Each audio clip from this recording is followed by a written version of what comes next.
accident. That is systematic as I'm tired of white people talking about what black and brown people need. You don't know. you and the police. Well, Evergreen College in Washington State is melting down, and that's not overstatement. 2 weeks ago, we interviewed a professor there, a math professor called Bret Weinstein.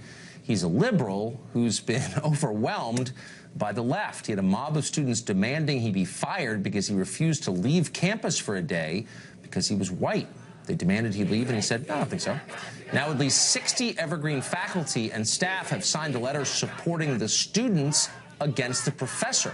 They're demanding a disciplinary investigation of Weinstein, who they say has, quote, endangered students by inviting, quote, white supremacist backlash through his refusal to leave campus because he's white. This is all real, by the way. Tomi Lahren is a senior communications advisor for the Great American Alliance, and she joins us now. Tomi, what is going on in Evergreen? Oh, boy. I mean, the fact that this is happening in the United States of America, first of all, is disturbing. But isn't it odd, Tucker, that there used to be generations of Americans that fought against segregation, and now it seems the new generation is fighting for segregation? It's lunacy. Well, this poor Professor Weinstein, we talked to him and said, you know, you're probably liberal. He said, actually, I'm a lefty. I mean, I think he's a Bernie Sanders guy. But he remembers liberals as they were a generation ago against segregation and hurting people on the basis of their skin color. And he woke up one day and everyone around him disagreed. I mean, it's a 180-degree change, it looks like. Well, I can't believe it. And to throw out these words like racist, especially at a professor who said, I think we should all come together on campus. No one should stay home. We shouldn't have a day of exclusion. The fact that he came out and said that was brave. But then to be called a racist because of it, it just shows how ridiculous these labels are and how damaging they can be. But the most disgusting and disturbing part of this whole thing is that there are other professors that are sticking up for the mob-like protesters. Now, that's what's got me. Well, you got to kind of wonder their motives, which are, I guess, unknowable. But I wonder how many of them are just afraid to disagree with the mob. I mean, they no longer run Evergreen, obviously. The president's a spineless character. He bowed out a long time ago. So basically, it's being run by an angry mob implying violence. Maybe they just don't want to get hurt. Well, that's probably part of it. But here's the deal. We know this. The alt-left is well-organized and they're well-funded. And they are on college campuses, and that is going to be a battleground for us, not just now, but for election cycles to come. So that's why it's so important for me to be a part of groups like Great American Alliance that says, you know what, we're going to do this professionally and with class. We're not going to have mobs. We're going to get our message out there, and we're going to do it using free speech. But we're not going to do it like the students at Evergreen College, because that's disruptive, it's disgusting, it's violent, and it's un-American.